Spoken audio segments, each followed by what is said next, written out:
AN news मध्ये आपले स्वागत आहे। आपण पाहत आहात आदिवासी न्यूज वार्तामध्ये परिसरातील क्रीडा, शैक्षणिक, राजकीय व इतरही घडामोडी। आता पाहूयात सविस्तर वृत्त। आदिवासी न्यूज वार्तासाठी संपर्क नंदकुमार तोटेवाड।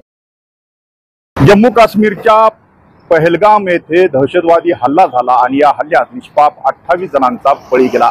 या हल्ल्यानंतर संपूर्ण देशात तीव्र निषेध करण्यात येतोय। आज या हल्ल्याच्या निषेधार्थ नांदेडमध्ये बंदची हाक देण्यात आलेली आहे। आपण सध्या आहोत नांदेड शहरातील श्रीनगर या भागात। आपण पाहू शकतो की सकाळचं हे सत्र आहे आणि या सत्रामध्ये नांदेड शहरातील गजबजलेलं हे श्रीनगर आहे आणि हे श्रीनगर या बंदच्या पार्श्वभूमीवर कडकडीत बंद ठेवण्यात आलेलं आहे।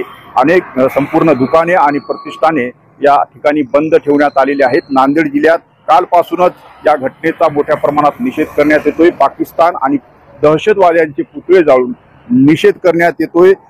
दरम्यान या बंदच्या पार्श्वभूमीवर 10 वाजता मोटरसायकल रॅली निघणार आहे। नांदेड शहरातून ही रॅली निघेल आणि या रॅलीमध्ये नांदेडकर मोठ्या संख्येने सहभागी होतील आणि या घटनेचा तीव्र निषेध करतील।